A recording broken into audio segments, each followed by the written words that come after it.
I am a polio survivor and also a retired Mexican medical doctor and proudly a Rotary Club member. My story as a polio survivor starts in 1952 in Mexico City when I was 1 year old amid the worst epidemic of poliomyelitis that affected the Americas, just 4 years before the vaccines came into commercial use in 1956, Salk, and 1962, Sabin. I would like to start with some definitions. According to the World Health Organization, the WHO, obesity is defined as abnormal or excessive fat accumulation that presents a risk to health.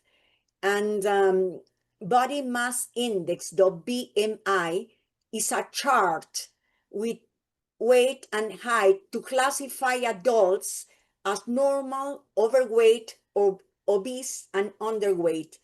A BMI over 25 is considered overweight, and over 30 is obese. Obesity is one side of the double burden of malnutrition. Some people think that malnutrition is only for extremely thin people, but it's not. Obesity is also another way of malnutrition. And physical disability is characterized by limitations in performing activities to a standard considered normal for a human being, often stemming from impairments in body structure or function. And according to the Centers for Disease Control and Prevention, the CDC's, obesity is more prevalent among adults with disabilities, with 40.5% of adults with disabilities being obese, in comparison to 30.3% of adults without disabilities. And also, I found the behavioral risk factor surveillance system has exactly the same figures or very, very close, because they have adults living with disability with obesity is very close to 40%, like the WHO and CDC. And without disabilities, 27.6%. They also take in consideration depression, which is 42.0 versus 11.6, or when they smoke, 26.2% versus 12.7%, and diabetes, 16.7% versus 7.4. It's similar. Most of the figures are similar in all the sources. I want to talk a little bit about the BMI chart, and I would like to define what proper weight is.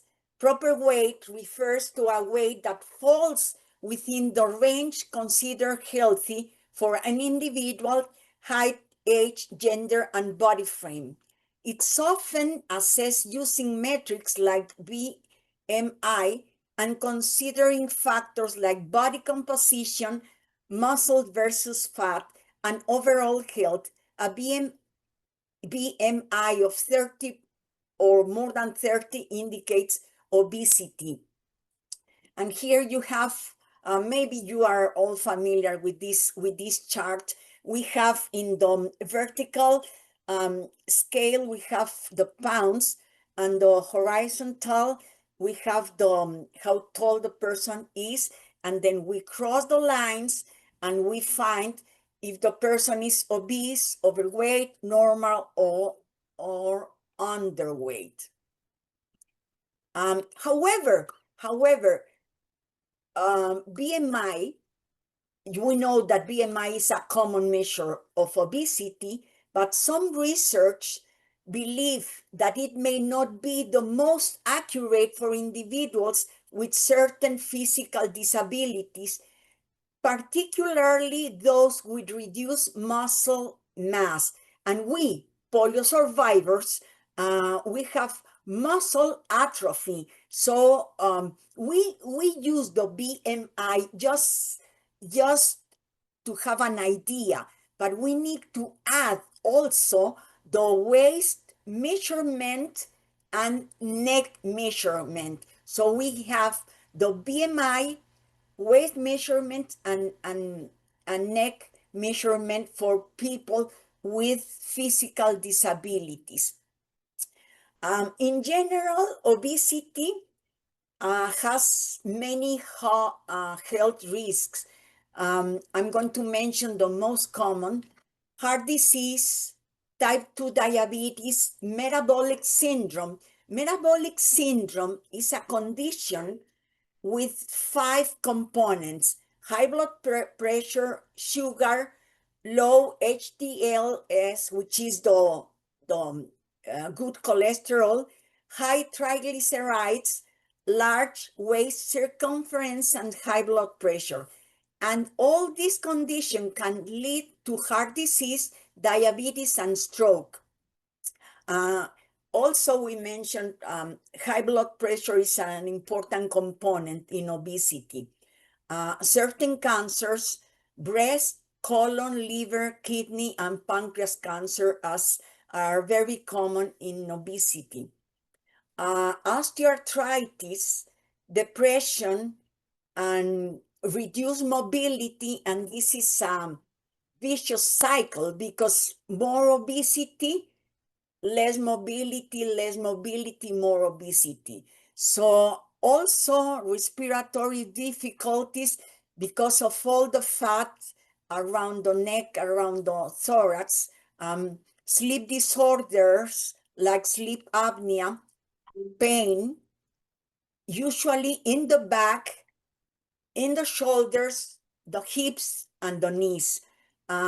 Also fatty liver disease, and it's very common in obesity to have fat infiltration, not only in the liver, but also in the heart, in the pancreas, and in all the body, especially the organs inside the abdominal area and the thorax area. Heart attack is very common, stroke and heart failure, and gastroesophageal reflux disease is common also. And this diagram is showing the predicted impact of obesity on organ systems and the direct and indirect effect on health. This article is very interesting. It was published in the journal Frontiers in Neuroscience. It was 6 years ago, but it's still very accurate. The title of the article is "The Complex Interactions Between Obesity, Metabolism, and the Brain." And this diagram shows how obesity impacts different organs. For example, in the liver, we see non-alcoholic fatty liver disease, free fatty acids in plasma absorption, increased risk of liver cancer. I'm sorry, I'm repeating myself. Fat infiltration in the liver is very common. In the muscle, we see reduction of strength, reduction and lack of mobility, and balance restrictions. So, and again, this is a vicious cycle. Less mobility, more obesity, less mobility. In the brain, this part is very important because it is related to hyperglycemia and diabetes. Then the brain suffers. there is a reduction in the gray matter where the neurons are. There is a reduction in cognitive function. There is memory loss, reduction in executive performance, and an increase of incidence of dementia, anxiety, and depression. In the pancreas, I'm repeating myself again, diabetes type 2, lower function of beta cells. Beta cells are the cells that produce and release insulin. There is an increase of pancreatic fat, again, fat infiltration in the pancreas, and again, free fatty acids in plasma absorption. In the cardiovascular system, we see increased coronary artery disease, more cases of heart failure, cardiomyocyte hypertrophy. Let me explain what is this. Cardiomyocyte hypertrophy is an increase in the size of heart muscle cells. This is due to a response of increased workload or stress on the heart. You know, the body is very, very heavy, and then the heart suffers. And again, more fat infiltration in the myocardial, and high blood pressure. There are also effects that are called direct and indirect effects. Lower glycemia, homeostasis. This is that homeostasis is equilibrium. So the blood in the sugar is out of control. We see very high spikes of blood sugar. We see visceral adiposity, which is the same that I previously mentioned, fat infiltration in the organs, an increase of inflammation all over the body, an increase of adipokines. Adipokines are a group of signaling proteins that play a role in inflammation, immune response, and metabolism, and microbiome perturbation. So this is in the digestive system. Here we have more information, other effects of obesity. This was the article, the Medical News Today, and it's interesting because it includes, well, the article itself was very, very interesting, but it includes also infertility and pregnancy complications, because there is a conflict with the fatty cells and the hormone production. So it also mentioned mental health issues because of body image issues, restricted airways. You know, we mentioned sleep apnea, but in this case, they are mentioning also that because of the restriction in the airways due to all the fat around the area, there is low oxygen concentration. They also mention liver failure, gallbladder disease. It's very common to find gallbladders with stones, kidney failure, and this is linked to diabetes, skin fold rashes, infertility and pregnancy complication. I mentioned that already, and weak bones and weak muscles.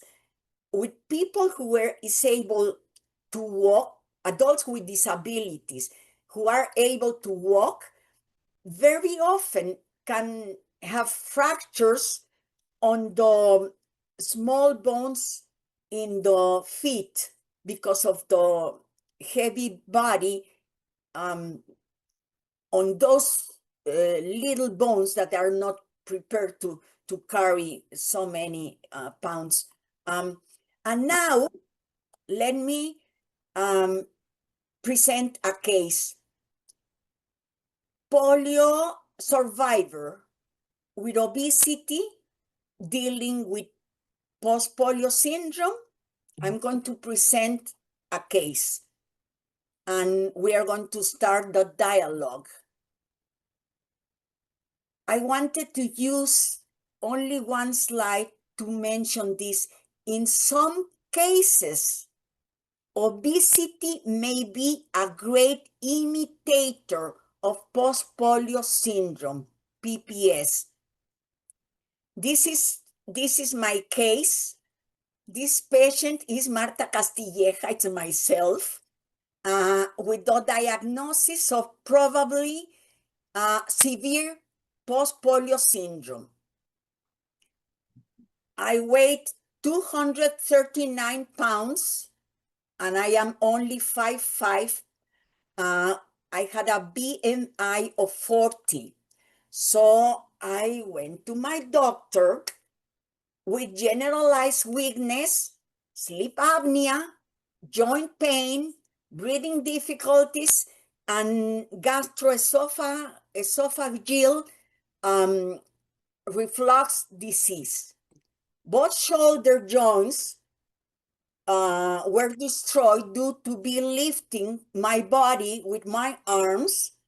And the doctor told me, you cannot walk anymore. You need to be mobilized permanently with a scooter. So because of these signs and symptoms, well, this looks like a severe post-polio syndrome. However, 10 months later, I didn't have the same diagnosis. I weighed 129 pounds, so I lost 110 pounds. Generalized weakness? No. Sleep apnea? No. Joint pain? No. Breathing difficulties? No. Gastroesophageal reflux disease? No. So both shoulder joints are still damaged, but they are fully functional. So I am able to lift my body without any pain, and I walk with my brace and my cane. And actually, yes, I suffer from post-polio syndrome, but actually it is mild. So now we're going to talk about the interventions.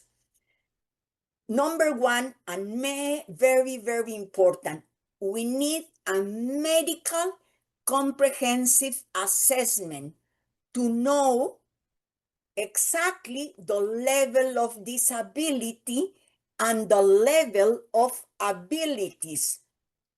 This is important because we are not going to damage the survivor motor neurons. So we need to know exactly the level of abilities and the level of disabilities. And number two, we need to work with a multidisciplinary team, patient included, and the patient is going to be the coordinator. The patient has to be totally aware of everything. So we need medical doctors for the different comorbidities that we present when we are obese, nutritionists, therapists, psychologists, etc. We will need a support group, and a support group doesn't have to be a large support group. Two people are enough to make a support group. And it can be in person or by Zoom, now that we have the Zoom so common. Medication as needed. Sometimes when the adult with disability is obese, he or she has to take medication at the beginning, but then no medication. So that is why I said medication as needed. Devices when needed. Some people with disabilities, if they have morbid obese, they just stay sitting on the wheelchair. Sometimes they're walkers, they call up walkers. I think that's the name, up walkers. So they have support in the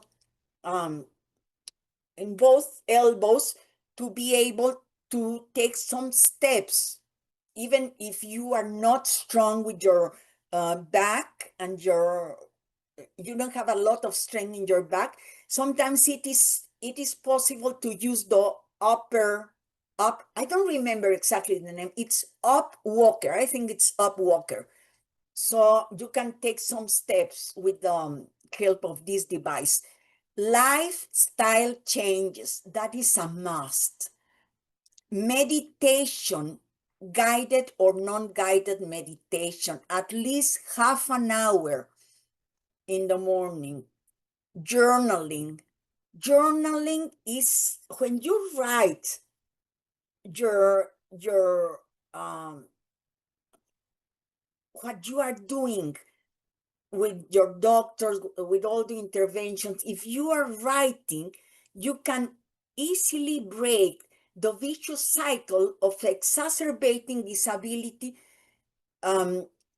because of gaining weight. So you read, you write, you read what you wrote, and then you can express what it's inside your subconscious mind. I believe in journaling very, very much.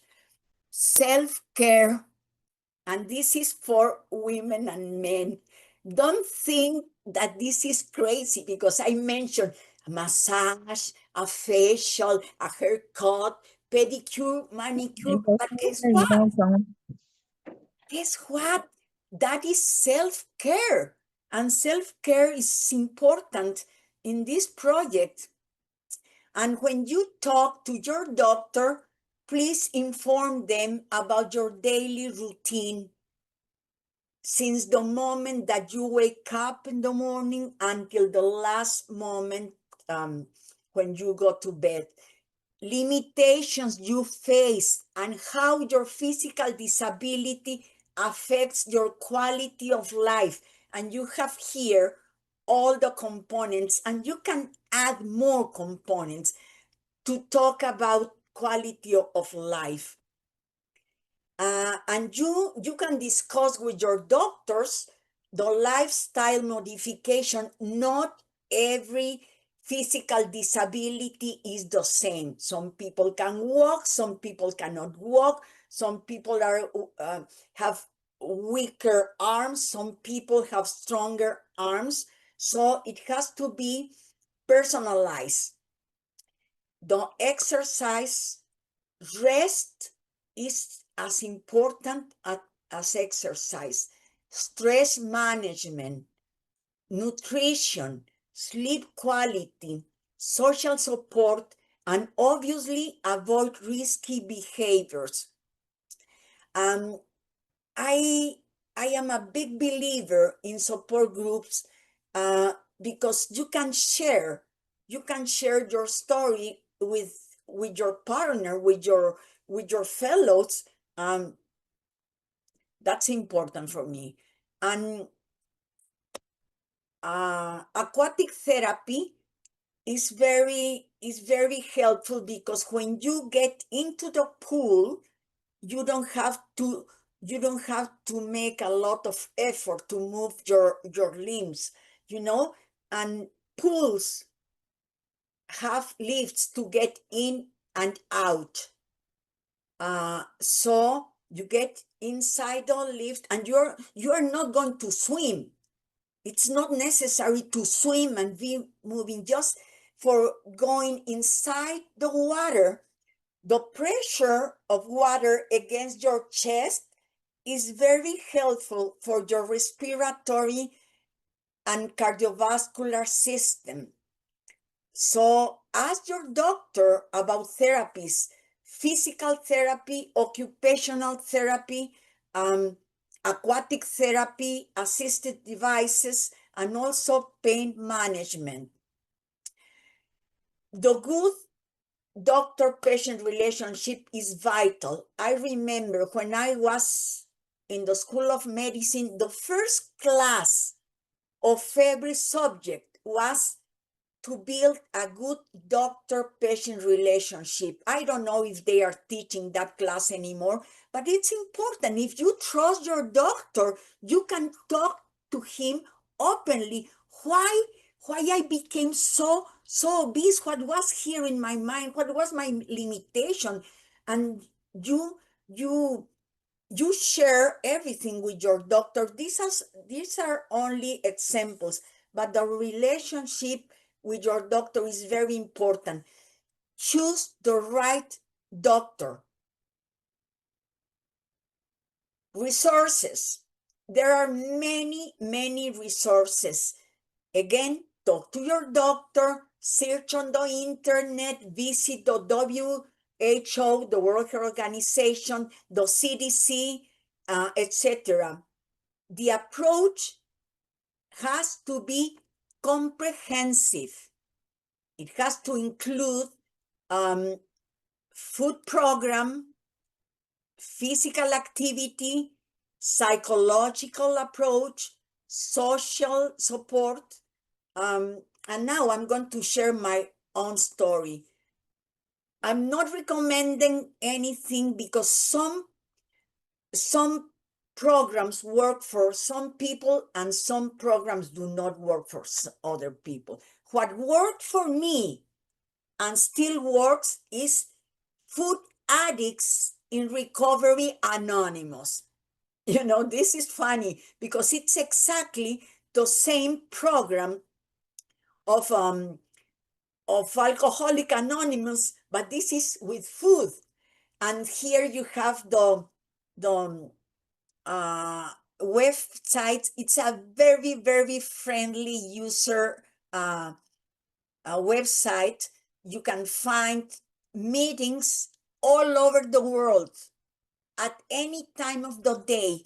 If I want to have a meeting because I want to binge, I want to go to the kitchen and eat all the snacks of my grandchildren, if it is midnight, I can find a meeting in the other side of the world. The key is no flour, no sugar at all. I do not recommend any food program or diet that includes a little bit of flour, a little bit of sugar. No, it has to be zero. Why? Because flour and sugar are addictive and they are inflammatory products. And what we try to avoid is exactly inflammation. Another thing that works is to wait and measures 3 meals per day and nothing in between. The other day, I had to go to the doctor and they were asking me what I had for breakfast. And then I answered 6 ounces of pineapple, 8 ounces of yogurt, and 1 ounce of oatmeal. And then the doctor said, wow, do you wait and measure your meals? Yes, I wait and measure my meals. That works for me. Again, that works for me. And in this program, we have meetings, we have fellows, we have something that it is called sponsor, but it's actually like a coach. You know, people with long time in the program, they can be your coach. But again, everything works after you talk to your doctor. Even Weight Watchers, I am not going to recommend anything because not everything is for everybody. And that's it. Thank you very much. How do I stop sharing? I can probably do it for you if you want. Okay, please go ahead. I'm not very There you go. I'm not very techy. So if anybody has any questions, please raise your hand. Comments. It's interesting you talk about, because I've always said that food is an addiction, particularly sugar, particularly, yeah, carbs are an addiction. And I would add to that fat also, because a lot of foods are heavy in fat, and that puts your weight on too. So that is also an addiction. So it's important to recognize it as an addiction. I'm glad you brought that up. Anybody have any questions? Sanjeev? I want to share my experience. It's long back, 13, 14 year back, when 15 years almost, when I moved to Canada. So my brother took me to one dietitian, very young dietitian, just past the college. And she told me to take, in the morning, 2 eggs omelette or 2 eggs, boiled eggs, just, and 1 cup of tea, and without sugar. And then in the like after 3 4 hours, um one piece, or like one your fist of either dry fruit, um or any fruit. And then in the lunch, 1 cup of chicken, or like the lentil we Indians eat, right? And little bit salad. And same thing, like around 4 o'clock, same one fist of dry fruit or the one fruit. And in the evening, same as the lunch. So I told her, like, I need tea with sugar. So she said that sugar, bread, and rice totally cut off. You can have one cheat meal whenever you want to in a week.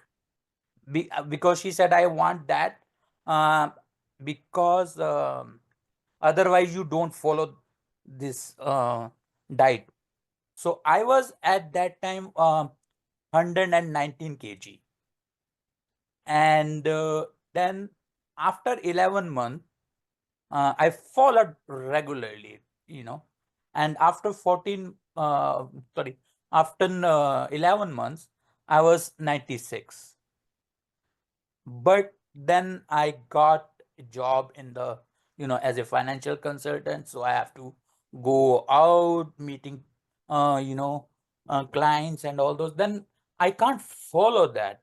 And because, like, you're mostly doing meetings in McDonald's, Starbucks, or, and when you are offering client, you have to drink tea, coffee as well. And then there is no time for lunch and this and that. So I gained weight again. But for now, I'm doing, for the last 6 months or 8 months, the intermittent fasting. So I just eat like 8 hours. So I'm still, like, since morning, I didn't eat yet. Uh, so I'm going to eat now, like around next 15 minutes. And then, like around 4:30, I just take my tea and little bit, anything to eat, very little bit, little portion. And in the night, I like one roti, and whatever the, like, the lentil or any vegetable. That's it. So it's before 8 o'clock. So I'll eat around, like, between 11:30 to 8 o'clock or 7:30, not beyond that. And I can't wait now, but I'm feeling that I'm losing, because my clothes are getting loose. So that's my, yeah. Thank you, Sanjeev, for sharing your journey. I wish you luck. So, Dr. Mather, it's interesting because he touched upon something that you seem to conquer, and that is you go on a diet, you lose the weight, and then it all comes back again. But you've been have lost your weight for what, 9 years, you said?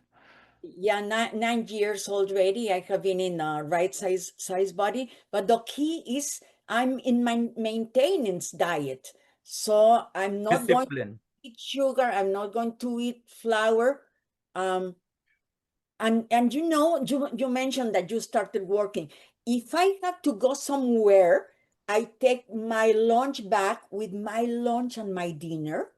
If I'm going to be out all day, it's like taking my oxygen tank, you know? So, and I can go, even I can go to parties, but I take my lunch bag and people ask, so you are not going to have a piece of cake? My answer is very easy most of the time. Oh, probably tomorrow, but not today. You know Yeah. that the Alcoholic Anonymous say, only for today. So I don't argue with people. I don't argue with people because people express many opinions. No, no, no, you are going to be with nutrition problems. I don't argue. This is my quality of life, and I carry my lunch bag wherever I go. It's my oxygen tank, you know, because of my physical disability. I don't want to damage my shoulders. I don't want to damage my hips, you know. That is my personal story. Dr. Martha, there was two things. Like I can't maintain that. One, I didn't have the car because I'm on the wheelchair, so I have to use the the public transit, and the special transit. And the other thing, I didn't have the discipline you have. That is the lacking thing.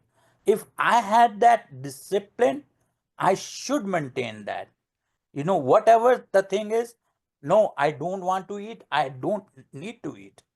If that discipline came, everything is possible. And hats off to you. But now your story is so inspiring. I'm start thinking of doing it again. I'm glad you mentioned that because I told you that guided meditation. Sometimes there are meditation about discipline, you know, and I swear to you, I was never hungry. 9 years already. I was never hungry. Never hungry. Yeah, that's Mm. Yeah, You know, John. call Uh, me anytime. We yeah, can talk. sure. I'll John, you have your hand up. Yes, Ken. Hi, Dr. Martha. I hope you're doing okay. The simple thing is as well that one must avoid all processed foods. There are a great number of processed foods which you wouldn't believe. Now, I know you said steer clear of wheat. If you actually look at a loaf of bread, you will find it contains sugar. Yes, oh yes, oh yes. You look at something like a tin of Heinz baked beans, sugar. Hmm. Yeah, yeah. If you get an ordinary Coke, you're looking at 9 teaspoons of sugar in a can of ordinary Coke, and even Diet Coke, you start looking at other bits of process in there. The whole processed food industry adds things that you wouldn't believe. Now, I don't know whether you've got them in the States or not, but there's a product over here called Pringles. Now, Pringles are a potato chip. And I think Juliet's grinning because she probably recognizes them. But I didn't realize it until I was looking at it very carefully the other day because of my wife's problems, which are to do with she mustn't have wheat, no wheat or anything else like that. Even on Pringles, there is wheat flour. That is Wouldn't true. you find it, and you get things like you buy a jar of Hellman's mayonnaise. That's fine. There's no wheat in it. Okay, so you go down the road and you call into, I don't know, over here we've got various ones. You got Wendy's and such like, and the burger joints. You look at the Hellman's mayonnaise. in the little sachets that you get, it contains wheat. Yeah, it will come up in some products in the small sachets and jars, but it won't come up in the full scale one. So you got to right the way through with that. The other thing I wanted to touch on, you actually would have been a prime candidate all those years ago for Ozempic, Wegovy, Monjaro, and all those sorts of things, because they're now pushing it and saying that people who have got a BMI index of 40, 41, they need to go on weight reduction. So the miracle drug Ozempic, promoted by film stars Elon Musk and everybody else, is not the be all and end all. It does help some people, and you can actually do things yourself. I had type 2 diabetes. Note, word, had. You can back yourself out of it with discipline. And that's the big thing, Sanjeev. It's discipline. I have breakfast at 7 o'clock in the morning, and I will eat tonight at about 7:30 tonight. Nothing apart from tea and green tea and black coffee in between. That's it. And it's the only way. It's tough. And especially when you're stuck in a wheelchair, it's tough. And you've got everybody around you eating cream cakes and doing all those sorts of things. But it can be done. It can be done, but it's hard work. The other thing is, and I'd ask your opinion on this, Dr. Martha. In Europe, they recommend that one should not lose more than 2 pounds, roughly 1 kilo, a week. If you start losing more than that, it's going to pile back on quicker. Have you got an opinion on that one? Yes, that is true if you do not keep maintenance after you lose the weight. For example, I lost 110 pounds in 10 months. There were many pounds, but I never got them back. It's already 9 years. So the key is when you reach your goal, then you need to maintain. Maintain. You eat a little bit more because you are not going to lose more weight, but you maintain, and that is the key. That is the key, and you are going to feel immediately the benefits. Breathing better, moving better. I used to go inside the pool with the lift. Now I am able to go inside the pool and outside the pool by myself. So yeah, I think discipline is something that we need to build. Discipline is difficult the first day, the second day, but as long as you have the habit in 21 days, discipline is not an issue, Dr. Martha, can I come back with a supplementary? There is also the advantage that especially with the people with PPS, that when the Karolinska Institute ran a study in 2018, they found that over 80% of people with PPS also had osteoporosis. That is true. They were landing up, and the people who were doing that actually landed up at greater danger, not of just breaking the metacarpals, but actually had more breakages in hips, femur, tib, and fib. Yeah. So yes, you're right. But we need to take that in consideration. For example, I walk 1 hour per day in a shopping center, holding on the shopping cart.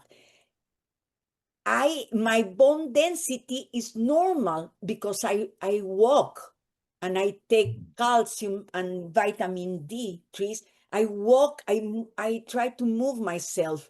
So it is true, but there are some ways to compensate and to avoid the osteoporosis or osteopenia also. Lawrence? Yes. Can you, okay. Dr. Martha, there was a point in my life, I'm 5'3.5". I went up to 120 pounds. Excuse me. I went up to 140 pounds. I was miserable and I took it out by eating. Now that I'm elderly, so they say, I find that if I make it a way of life, not a diet, because if I think I'm on a diet, forget it. I'm lost. I can't do a diet. It's the same. I'm hypertensive. I look at everything. If it has sodium, I don't eat it. It's a discipline, as you said. It can be done, but you have to really want to do it. Because if my neighbor is having ice cream with chocolate syrup and whipped cream, I want it. Why can't I have it? But I've also found that if I take a teaspoon of it, I'm happy. If I deny myself completely, I'm miserable. So I guess what I'm saying is everybody has to work it out for themselves. Yes. And I You see know? clearly that you are not a food addict. You are not a No, food I'm addict. not. Thank you You can very take a much. little bit and that's enough. No, right, that's true. I believe people are either you're here to eat or you eat to be here. I eat to be here. I don't live to eat. I could do without food, but one thing I want to ask, in my own particular situation, I find in the evening, I crave sugar. During the day, forget it, I'm good. But comes after dinner, I crave it, literally. So Probably because your glucose level gets lower. Why don't you move your dinner a little later? Your dinner has to be between 3 hours between dinner and going to bed. okay, I go to bed early, very early because I'm exhausted. I eat breakfast as John does about 9 o'clock in the morning.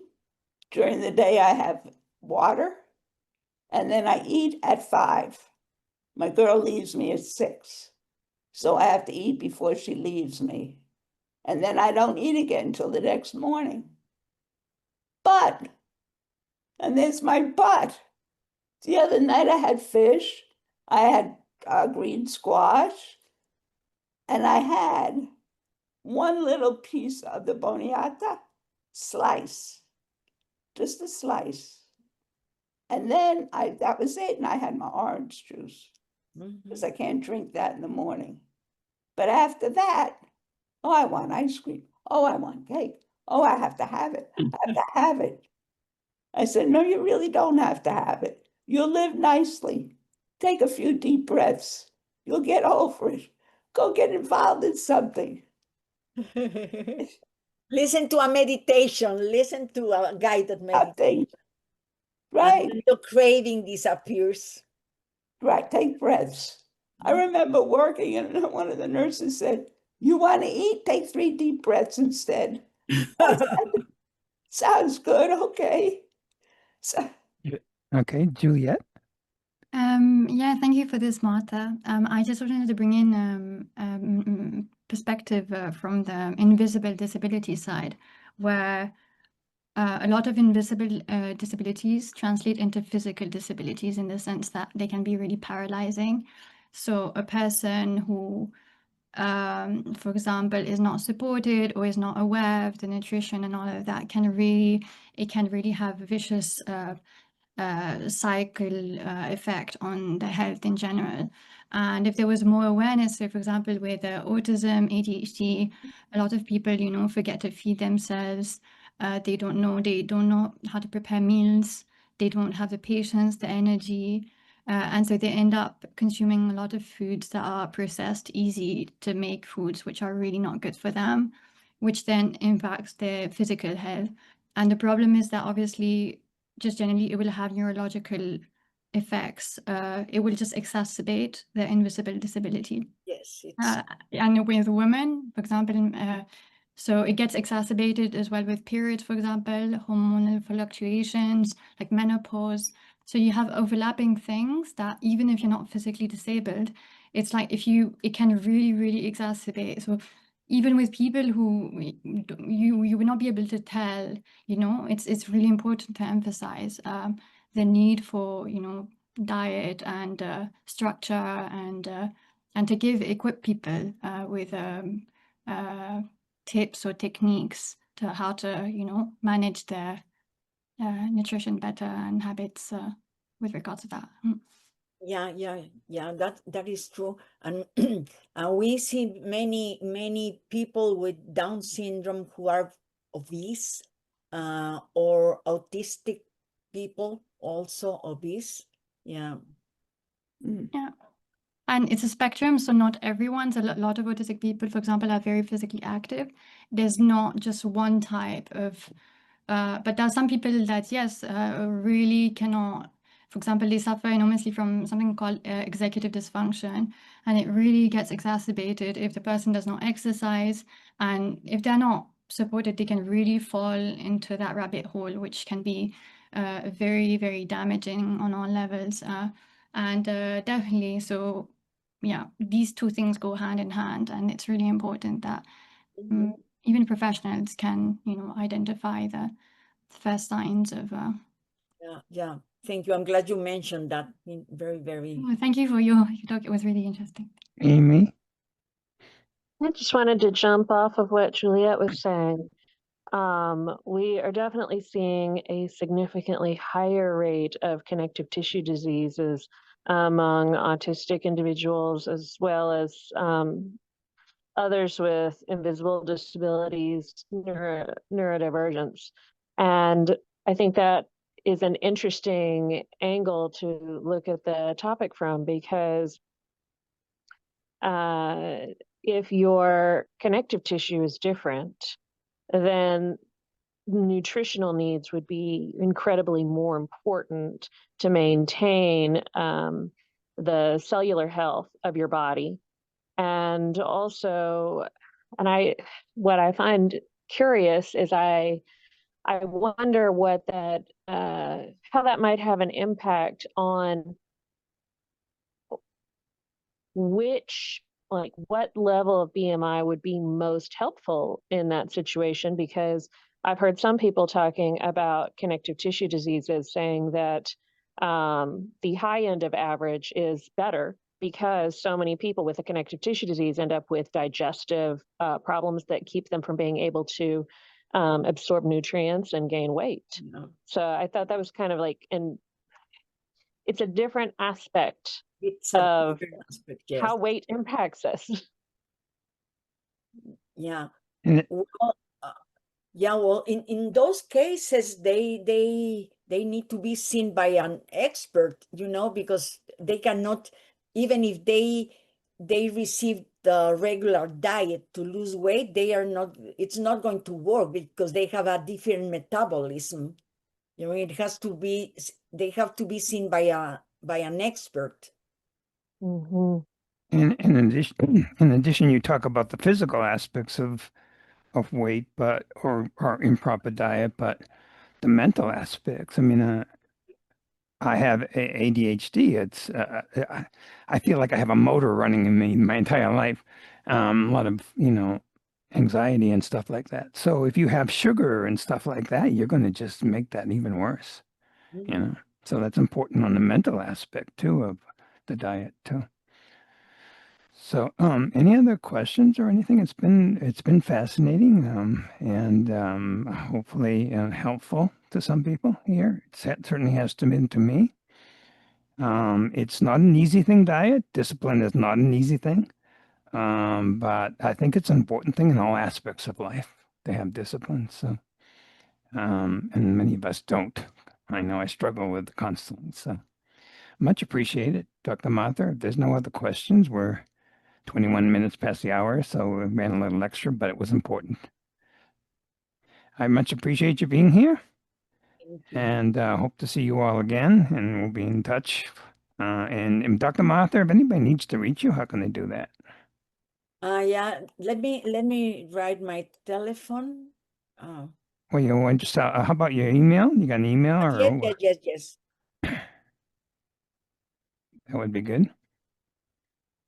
And if they had any questions for you, you can. A doctor never retires. A doctor is a doctor for the rest of your life. That is true. That is true.